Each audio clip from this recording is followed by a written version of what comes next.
அனைவருக்கும் கணித வணக்கம். இப்போ பார்க்க போகிறது 7ஆம் வகுப்புக்குரிய கணக்கு முதல் பருவம். இயற்கணிதம்ங்கிற யூனிட்டில் பயிற்சி 3ல் 3வது கணக்கில் பார்க்க போகிறோம். அது 5வது கணக்கு. தீர்க்க அப்படின்னு சொல்லி கொடுத்துருக்காங்க. 7x + 10 = 80 அப்படின்னு கொடுக்கப்பட்டிருக்கு. முதல் ஸ்டெப்பு நம்ம என்ன செய்ய போகிறோம்னு பாருங்கள். 7x அப்படியே போட்டுக்கிறோம். ஈக்குவல்ட்டு இந்த 80 வந்து எந்த மாற்றமும் பண்ண வேணாம், அப்படியே போட்டுக்கலாம். இந்த +10 இருக்குது பார்த்தீங்களா, அது வலதுபுறம் மாற்றி எழுதும் பொழுது அதனுடைய எதிர்மறை என்ன, -10.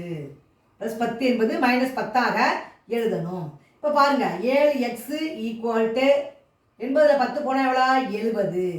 அடுத்த ஸ்டெப்பு, இப்போ நம்ம எக்ஸோட மதிப்பு தான் கண்டுபிடிக்க போகிறோம். அப்போ 7ங்கிறது எக்ஸு பக்கத்தில் பெருக்கல்ல இருக்குது, அது வலதுபுறம் கொண்டு போகும் பொழுது வகுத்தலாக எழுத வேண்டும்.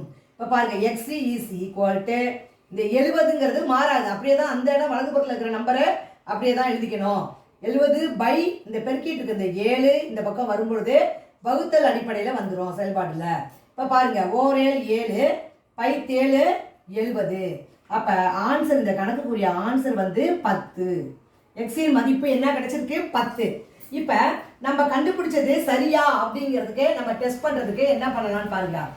7 × எக்ஸோட மதிப்பு என்ன கண்டுபிடிச்சிருக்கோம், 10 + 10 = அங்கே என்ன கொடுக்கப்பட்டிருக்கு, 80ன்னு கொடுக்கப்பட்டிருக்கு. 7 10 70 + 10 = 80. 70 10 கூட்டினா என்ன வந்துடும், 80 = 80. அப்போ சரி பார்த்தல், இந்த கணக்கை வந்து நம்ம கண்டுபிடிச்சதை கரெக்டா அப்படிங்கிறதுக்கு நம்ம என்ன பண்ணுறோம், சரி பார்த்தல். எக்ஸினுடைய மதிப்பை இந்த சமன்பாட்டில் பிரதியிட்டு கண்டுபிடிச்சோம்னா வரக்கூடிய விடை சரியாக இருக்கிறது. அப்போ இந்த கணக்குரிய விடை என்ன கிடைச்சிருக்கு, x = 10. புரிஞ்சுங்களா?